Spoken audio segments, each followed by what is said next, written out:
Hello बच्चों, तो कैसे हैं आप सब। मैं उम्मीद करता हूं आप सब बहुत अच्छे होंगे। तो आइए स्टार्ट करते हैं आपका नया सब्जेक्ट जिसका नाम है machine design. Semester 5th mechanical engineering students के लिए बहुत ही इंपॉर्टेंट सब्जेक्ट। ये सब्जेक्ट बहुत ज्यादा इंपॉर्टेंट हो जाता है दो चीजों की वजह से।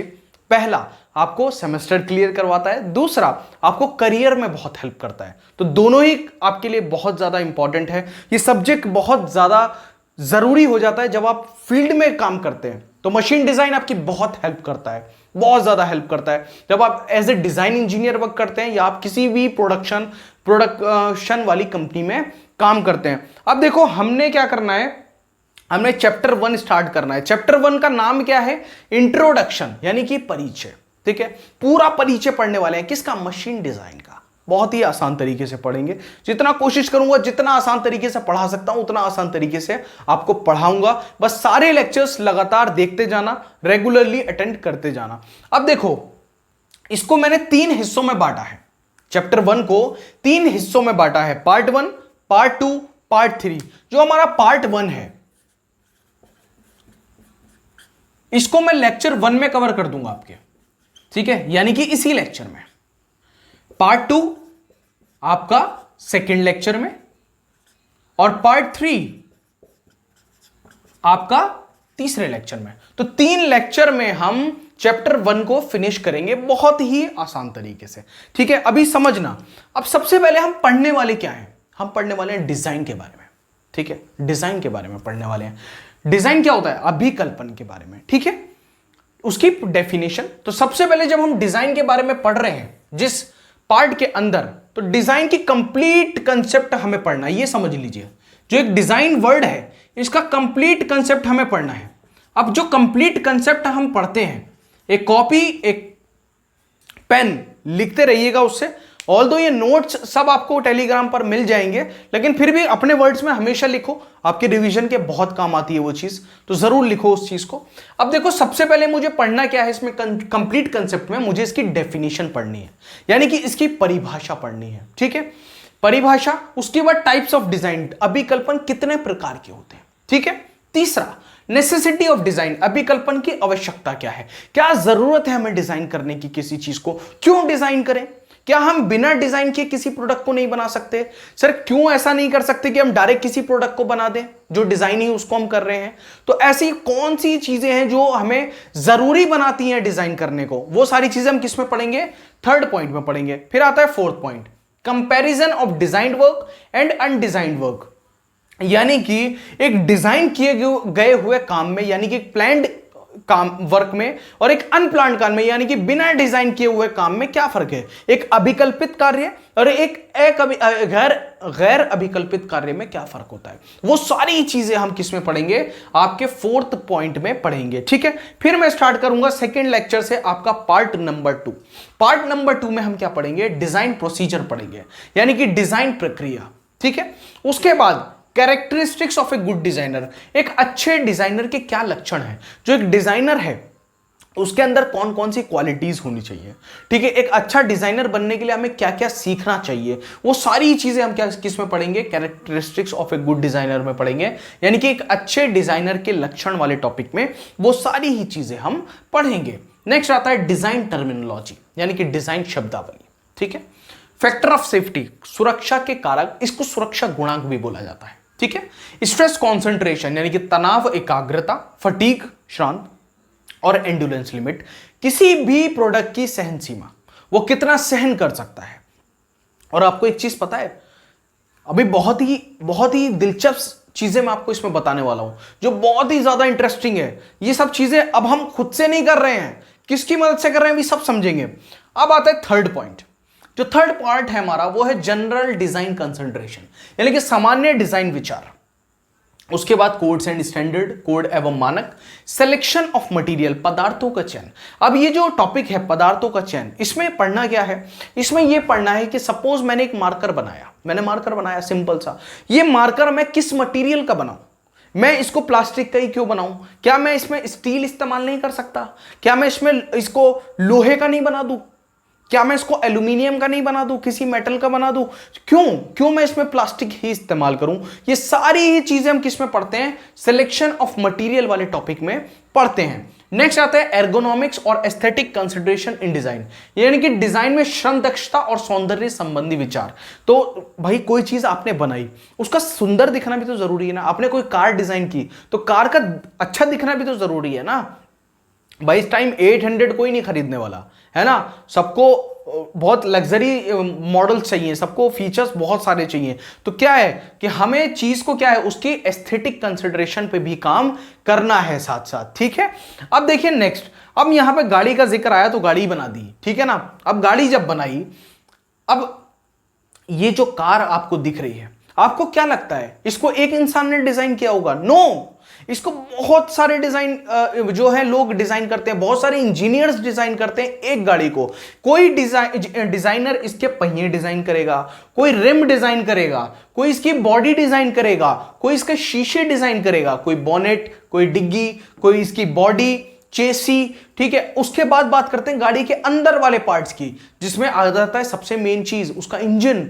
और इंजन भी बहुत सारे लोग मिलकर डिजाइन करते हैं। उसकी कोई फ्यूल फिल्टर बॉडी डिजाइन कर रहा है, कोई पिस्टन ही डिजाइन कर दे रहा है, ठीक है, कोई कूलेंट की बॉटल को डिजाइन कर रहा है, कोई आपका गियर ऑयल की बॉटल को डिजाइन कर रहा है। तो क्या है, कोई ब्रेक ऑयल की बॉटल को डिजाइन कर रहा है, कोई क्लच ऑयल का जो आपका बॉटल है उसको डिजाइन कर दे रहा है। तो ऐसे क्या, इंजन में बहुत सारे पार्ट्स होते हैं। कितने पता है? इंजन में 15,000 से ज्यादा पार्ट्स होते हैं। 15,000 से ज्यादा पार्ट्स एक इंजन के अंदर होते हैं, एक गाड़ी के अंदर होते हैं, सॉरी, ठीक है। तो वो गाड़ी के अंदर जो 15,000 पार्ट्स हैं, आपको लगता है वो एक आदमी डिजाइन कर सकता है? नो, उसको बहुत सारे लोग डिजाइन करते हैं। अभी उससे ध्यान आया, आप देखिए ये जो गाड़ी मैंने लगाई है, इसमें एक चीज नोटिस करिए, इसका बोनेट खुला हुआ है। बोनेट खुला हुआ है ना।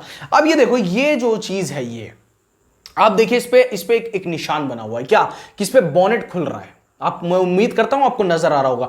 अब ये जो बोनेट खुलने का निशान इस पे बना हुआ है, दैट मींस क्या है, ये एक स्विच है जो गाड़ी के बोनेट को ओपन कर देता है, ठीक है। बहुत जोर से लगता है भाई। अब देखो, समझो, इसको डिजाइन करने के लिए भी बहुत सारे इंजीनियर्स ने काम किया होगा। बहुत सारे इंजीनियर्स ने इसको डिजाइन करने के लिए पॉलिटेक्निक, बीटेक, एमटेक किया होगा, तब जाकर के ये स्विच डिजाइन किया हुआ होगा। लेकिन इसका काम क्या है? इसका काम है बोनेट को ओपन करना। अगर ये ना हो तो क्या होगा? क्या होगा कि हमें तार लगाने पड़ेंगे, तार से खींचना पड़ेगा, या फिर दूसरा ऑप्शन क्या बचता है कि बोनेट खुलेगा ही नहीं गाड़ी का। और बोनेट नहीं खुलेगा और सपोज इंजन में आग लग गई, क्या होगा? आपको मोबिल चेंज करना है, कैसे करोगे? आपको पानी डालना है उसमें, गाड़ी में, कैसे डालोगे? है ना। आपको कूलेंट चेक करना है, कैसे करोगे? नहीं कर सकते बिना इस स्विच की मदद से। तो ये स्विच कितनी अहम रोल गाड़ी के अंदर कर रहा है, कितना इंपॉर्टेंट रोल प्ले कर रहा है ये गाड़ी के अंदर। आप समझ रहे हैं मेरी बात को? ये जरा सा छोटा सा स्विच समझ में आ रहा है तो प्लीज कमेंट करिए आप कि हां सर हमारी समझ में आ रहा है, ठीक है। समझिए, तो ये जो डिजाइन किया गया है ये स्विच, अब सपोज गाड़ी मार्केट में आ गई, आपने XYZ किसी भी कंपनी के लिए गाड़ी को डिजाइन किया, तो जब वो गाड़ी रोड पे जा रही होगी तो आप अपने पापा से कहेंगे, पापा मैंने इस गाड़ी को डिजाइन किया था, या मैंने इस गाड़ी का बोनेट स्विच डिजाइन किया था। समझ रहे हैं मेरी बात को? तो इसी तरीके से डिजाइन इंजीनियर्स वर्क करते हैं। एक पार्ट को 50 से 60 इंजीनियर्स मिलकर के डिजाइन करते हैं, तब जाकर के एक पार्ट बनता है गाड़ी का। और कितने पार्ट होते हैं गाड़ी के अंदर? 15,000 से ज्यादा पार्ट होते हैं गाड़ी के अंदर। आप समझ रहे हैं कितना वाइड फील्ड है ये? समझ में आ रहा है? लेकिन उस तक पहुंचना बहुत ही मुश्किल काम है, बहुत मेहनत चाहिए होती है उस तक, उस लेवल तक पहुंचने के लिए कि आप किसी गाड़ी के, किसी कंपनी के as a design engineer work करें, उसके लिए आपको बहुत चीजों पे काम करना होता है, ठीक है। तो समझ में आया? पहला डाउट मैंने आपका क्लियर किया, क्या कि एक पार्ट को एक पर्सन डिजाइन नहीं करता, एक पार्ट को बहुत सारे पर्संस मिलकर के डिजाइन करते हैं, तब जाकर के अलग अलग पार्ट डिजाइन होते हैं और फिर वो गाड़ी में असेंबल किए जाते हैं, तब जाकर के एक गाड़ी बनके तैयार होती है। अब आपको एक चीज बताता हूं कि जो डिजाइनिंग की जा रही है, आपको क्या लगता है पेपर पे की जा रही है? पेपर और पेंसिल की मदद से आज भी डिजाइनिंग की जा रही है? नो, आजकल क्या चल रहे हैं? क्या चल रहे हैं? सॉफ्टवेयर्स। और इन सॉफ्टवेयर्स की मदद से हम क्या करते हैं? डिजाइनिंग। कौन कौन से सॉफ्टवेयर्स हैं? Solid works, grandfather of mechanical softwares, ठीक है। दूसरा एनसिस, ऑटोकेड, ये सारे सॉफ्टवेयर्स मैकेनिकल में यूज किए जाते हैं प्रोडक्ट को डिजाइन करने के लिए। ठीक है, अब इसमें बहुत सारे सॉफ्टवेयर्स ऐसे भी आ गए हैं जो क्या करते हैं, मशीन की लाइफ को टेस्ट करते हैं कि मशीन कितना चलेगी, उस लाइफ को भी टेस्ट कर सकते हैं आज के सॉफ्टवेयर्स, कितना स्ट्रेस वो सस्टेन कर सकती है। ठीक है, उसमें डिफॉर्मेशन तो नहीं होगा। ठीक है, वो सारी चीजें, टूटेगी तो नहीं, फटेगा तो नहीं, मटेरियल झेल जाएगा नहीं झेल जाएगा। अब ये मार्कर है, इस मार्कर को अगर मैं जमीन पर रखूं और इस पर कूदूं तो क्या मार्कर ये काम करेगा? क्या होगा? टूट जाएगा ये, क्योंकि इसको कूदने के लिए नहीं बनाया गया, इसको लिखने के लिए बनाया गया है कि भैया ये तो हमारे सॉफ्ट सॉफ्ट हाथों में आए और हम इससे लिखें, इसलिए ये बनाया गया है और ये अपना काम बहुत अच्छे से कर रहा है। तो मुझे क्या पड़ी है कि मैं इस पर कूदूंगा। समझ रहे हैं मेरी बात को? अब जब आपको ये समझ में आ गया तो अब आपको ये समझ में आएगा कि मैं बोल क्या रहा था चीजों को। मैं बोल रहा था कि डिजाइन क्या है। सबसे पहले परिभाषा, तो design can be defined as the formulation of a plan for the satisfaction of human needs.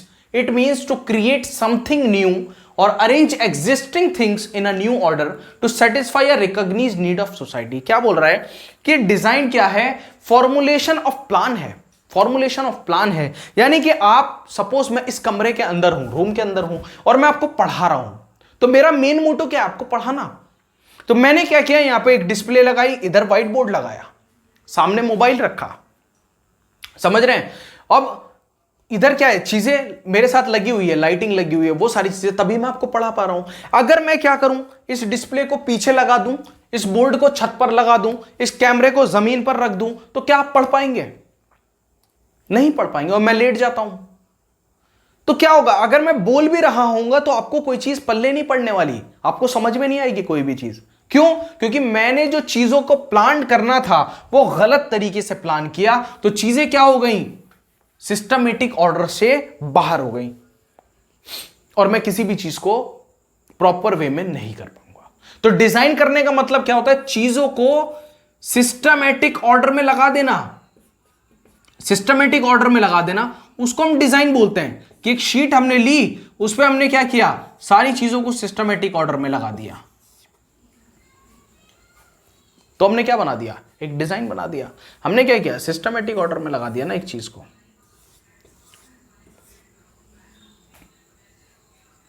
लगा दिया ना सिस्टमेटिक ऑर्डर में। अगर मैं इसी चीज को ऐसे कर दूं, सपोज कुछ और ही बन गया ये तो ठीक है। तो डिजाइन है क्या? क्या है? अभिकल्पन। डिजाइन को किसी योजना के निर्माण के रूप में परिभाषित किया जा सकता है। माने आवश्यकता की संतुष्टि, है ना। सबसे बड़ी बेसिक चीज क्या है? ह्यूमन सेटिस्फेक्शन, यानी कि ह्यूमन की बेसिक नीड, ह्यूमन की जो इंसान है उसकी जरूरत को पूरा करे, उसको डिजाइन बोल देते हैं। कोई भी चीज जैसे मैंने आपको एक स्विच दिखाया, ये तो ये इंसान की एक जरूरत को तो पूरा कर रहा है। गाड़ी के अंदर उसकी बोनेट खोलने की मैं मदद कर रहा है। अगर इसको मैं हटा दूं तो इंसान क्या करेगा? तार खींचेगा। या इसका मैं सिस्टमेटिक ऑर्डर चेंज कर दूं, इसको मैं गाड़ी की छत पर लगा दूं, तो क्या होगा? भैया मैं गाड़ी के अंदर बैठा हूं, छत पर जाकर के जरा स्विच खोल देना बोनेट का।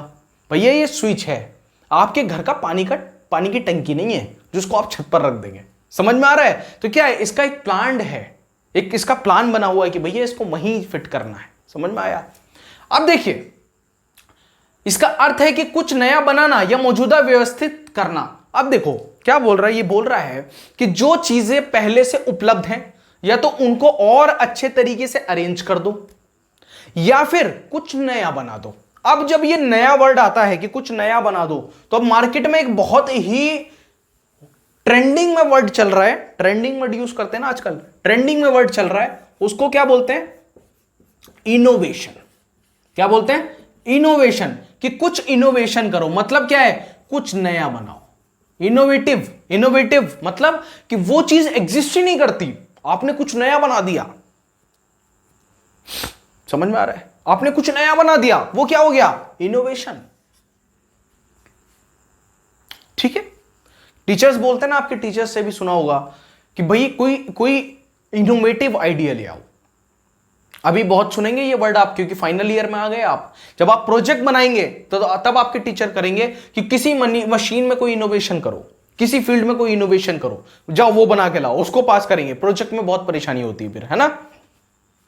तो इस चीज को अच्छे से समझो, फिर आपको समझ में आएंगे ये सारे वर्ड्स, ठीक है। अब नेक्स्ट टॉपिक मेरा आता है क्या, types of design. Types of design, ये हमारे 3 प्रकार के होते हैं। डिजाइन कितने प्रकार के हैं बच्चों, 3 प्रकार के हैं, ध्यान से पढ़िएगा, 3 प्रकार के हैं। कितने, कौन कौन से, अडेप्टिव डिजाइन, डेवलपमेंट डिजाइन और न्यू डिजाइन, ठीक है। अडेप्टिव डिजाइन, डेवलपमेंट डिजाइन और न्यू डिजाइन। अडेप्टिव डिजाइन सबसे पहले पढ़ो, अडेप्टिव डिजाइन क्या है, ठीक है। अडेप्टिव डिजाइन है पहले से उपलब्ध डिजाइन का नवीकरण करके, उसको अडेप्टिव डिजाइन बोल देते हैं। बेसिकली आपने क्या किया, कोई डिजाइन पहले से उपलब्ध है, आपने उसी को क्या किया, और ज्यादा उन्नत और ज्यादा यूजफुल बना दिया, उसको हम क्या बोल देते हैं, उसको हम अडेप्टिव डिजाइन बोल देते हैं। आपने क्या किया, इसको अपडेट कर दिया। भाई एंड्रॉइड पहले से मार्केट में है, सपोज एंड्रॉइड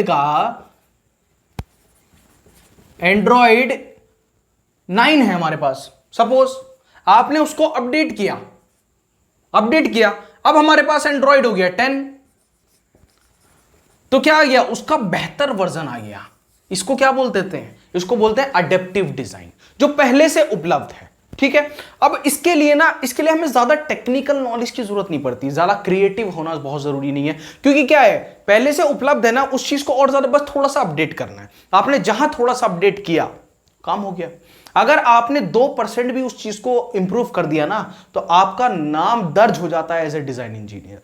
किसी चीज को 2% भी आपने, सपोज ये जो मार्कर है, ये अब मैं जब लगातार इस्तेमाल करता हूं तो ये 20 दिन चलता है, 20 डेज इसकी लाइफ है, मैं लगातार इस्तेमाल कर रहा हूं। तो सपोज आपने क्या किया, रिसर्च की, और रिसर्च करने के बाद आपने इसकी लाइफ कर दी 25 डेज, 25 दिन। तो मार्केट में जो मार्कर्स उपलब्ध हैं पहले से, जिनकी लाइफ कितनी है, 20 दिन।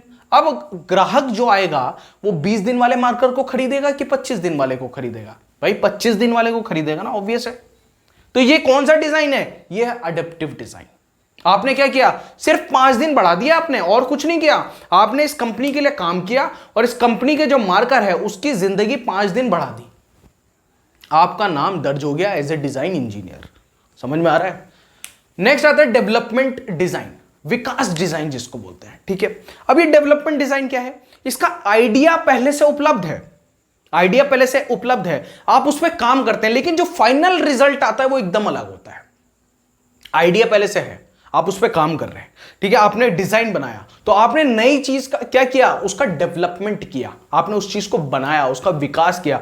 भले ही वो चीज बनने के बाद अलग है, लेकिन उसका आइडिया पहले से उपलब्ध था। तो इसके लिए आपके पास 2-3 चीजें होनी जरूरी है। पहली, आप क्रिएटिव होने चाहिए। दूसरा, आपके पास टेक्निकल नॉलेज होनी चाहिए, साइंटिफिक नॉलेज होनी चाहिए। तभी आप किसी आइडिया को किस में कन्वर्ट कर सकते हैं बच्चों, आइडिया को डिजाइन में कन्वर्ट कर सकते हैं।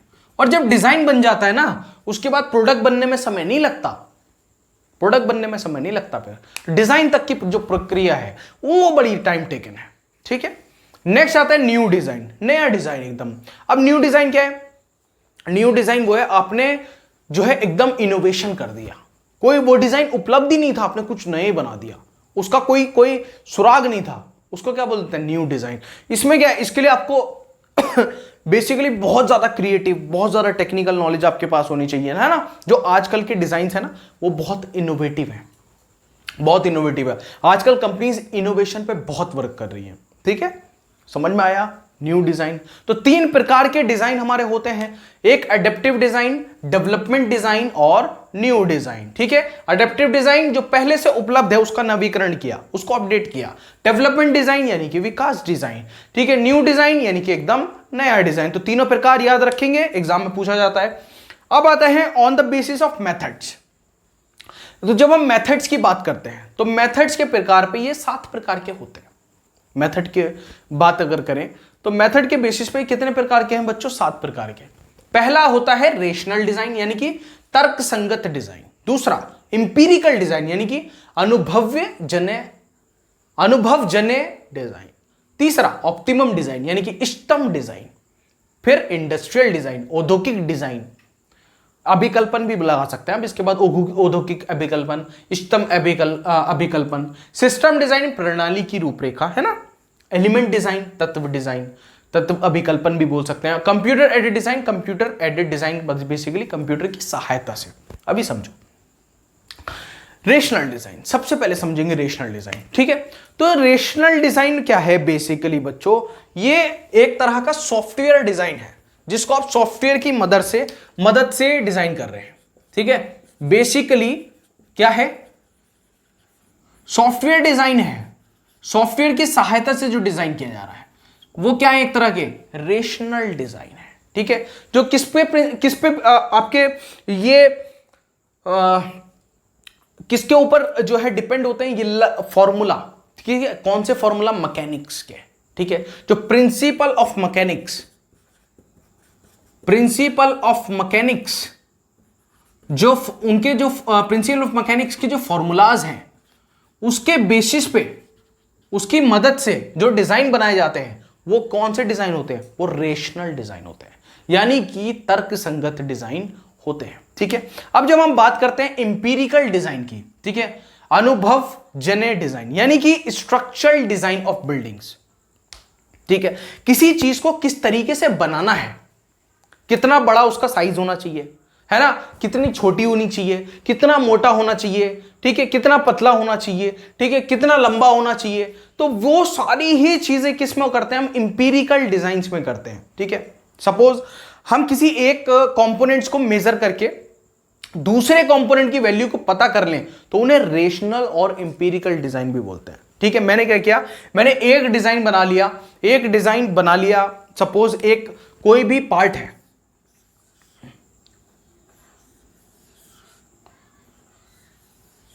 इस तरह का कोई पार्ट है, ठीक है। अब मैं इसमें से मैंने कुछ ऐसा बनाया कि मैं अगर इसकी वैल्यू पता कर लूं तो मैं इसकी वैल्यू भी निकाल सकूं, इसकी वैल्यू भी निकाल सकूं, इसकी वैल्यू भी निकाल सकूं। तो ये कौन से डिजाइन हो जाते हैं, रेशनल और इंपीरिकल डिजाइन हो जाते हैं, ठीक है। समझ में आया। अब देखो इसमें हम करते क्या है, एक वैल्यू को फिक्स करके दूसरी वैल्यूज निकाल लेते हैं, ठीक है। बस एक वैल्यू को फिक्स किया हमने और दूसरी वैल्यू को पता किया, तो वो कौन से डिजाइन हो गए, हमारे रेशनल और इंपीरिकल डिजाइन हो जाते हैं। अब बात करते हैं हम ऑप्टिमम डिजाइन की, यानी कि इष्टतम डिजाइन की। इष्टतम डिजाइन कौन से हैं, जिनमें हम सिलेक्शन करते हैं बेस्ट मटेरियल का। क्या करते हैं, सिलेक्शन करते हैं बेस्ट मटेरियल का, कि भाई मटेरियल कौन सा लगाना है, वो ऑप्टिमम डिजाइन की कैटेगरी में आ जाता है। कि भैया मार्कर बनाना है तो किस मटेरियल का बनाए, किस पदार्थ का इस्तेमाल करें, स्विच बनाना है कौन सा मटेरियल इस्तेमाल करूं, भाई इसमें लोहा क्यों नहीं इस्तेमाल कर रहा, मैं मेटल क्यों नहीं इस्तेमाल कर रहा, क्यों नहीं कर रहा बताओ। अगर सपोज ये मेटल का होता, ठीक है, और कुछ टाइम के बाद जब ये पुराना होता तो इस पे जंग लगता या फिर ये कटना शुरू होता या फिर इसकी नोक निकल जाती, कुछ भी ऐसा होता।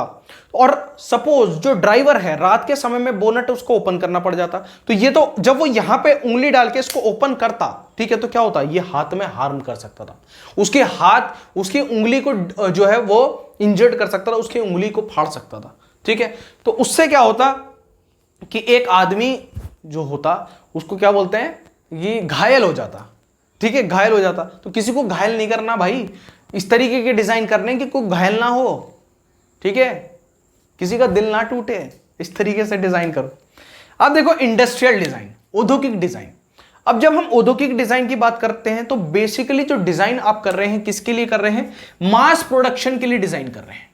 किसके लिए डिजाइन कर रहे हैं, मास प्रोडक्शन के लिए, वो इंडस्ट्रियल। क्योंकि इंडस्ट्रीज में कोई भी चीज आप डिजाइन करते हैं तो किस लिए होती है, वो मास प्रोडक्शन होता है उसका, बहुत ही ज्यादा लार्ज स्केल पे, बहुत ज्यादा क्वांटिटी होती है। क्वांटिटी कितनी ज्यादा होती है, बहुत ज्यादा चीजें वो बनती हैं, उसको हम क्या बोल देते हैं, उसको हम बोल देते हैं इंडस्ट्रियल डिजाइन। उसके बाद आते हैं सिस्टम डिजाइन।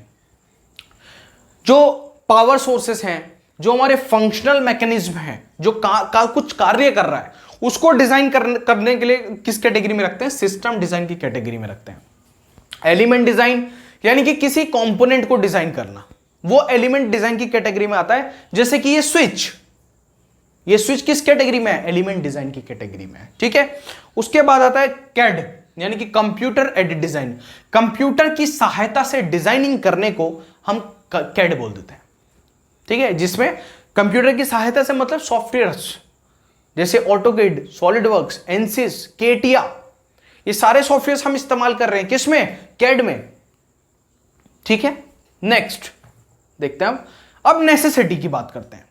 ठीक है, कि बेसिकली हमारी जरूरत क्या है, हमें जरूरत क्या है अभिकल्पन की,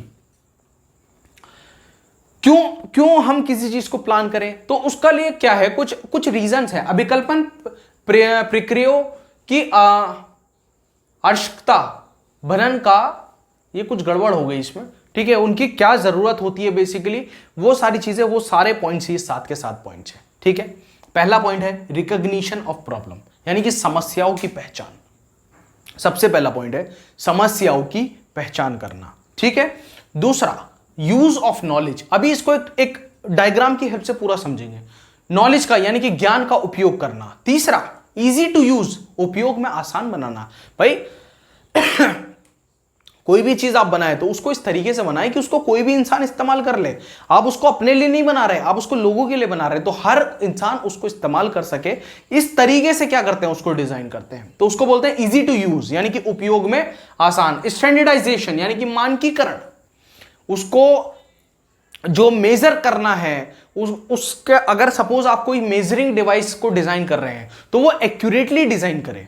आप कोई वर्नियर कैलिपर आपने डिजाइन किया तो वो अपना काम अच्छे तरीके से करे। आपने स्केल डिजाइन की तो वो नापे अच्छे से, है ना, उसको बोलते हैं स्टैंडर्डाइजेशन। एस्थेटिक्स सौंदर्य विषय, एर्गोनॉमिक्स श्रम दक्षता, सॉल्यूशन ऑफ प्रॉब्लम, लास्ट में क्या चाहिए हमें, सॉल्यूशन ऑफ प्रॉब्लम चाहिए, समस्याओं का समाधान चाहिए। मेन चीज ये है, अब आप कुछ भी करिए उस समस्या का समाधान लोगों को मिलना चाहिए, सोसाइटी को मिलना चाहिए, उसी को एक अच्छा डिजाइन बोलते हैं।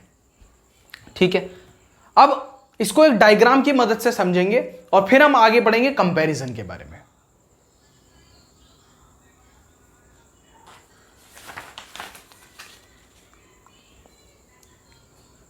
तो डिजाइन प्रोसेस में जो सबसे पहला पॉइंट है वो है क्या, प्रॉब्लम के बारे में जानना।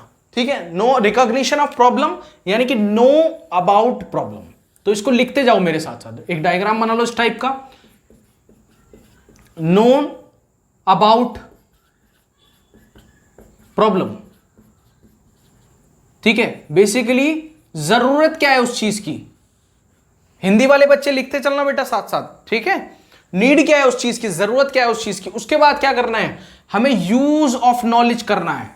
किसका इस्तेमाल करना है, नॉलेज का इस्तेमाल करना है, यूज ऑफ नॉलेज, नॉलेज का इस्तेमाल करना है। ठीक है, यहां लिखा है ना यूज ऑफ नॉलेज। कैसे, हम क्या पढ़ रहे हैं, हमने मशीन डिजाइन पढ़ा, हमने मैकेनिक्स पढ़ी, तो उन सारा सब हर चीज का इस्तेमाल कहां होगा, यहां पर होगा। ठीक है, उसके बाद तीसरा पॉइंट आता है इसमें क्या, इजी टू यूज।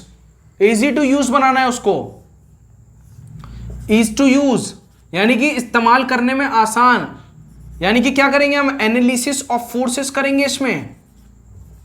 भाई ऐसा ना हो किसी चीज, किसी को हार्म कर दे, किसी को नुकसान पहुंचा दे हमारा कोई भी प्रोडक्ट, तो वो क्या होना चाहिए, इजी टू यूज होना चाहिए। उसके बाद स्टैंडर्डाइजेशन करेंगे उसका,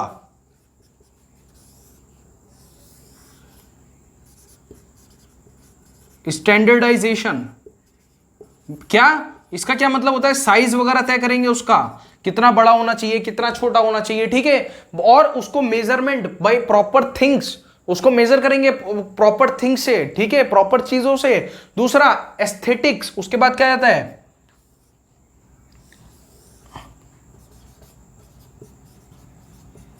एस्थेटिक्स।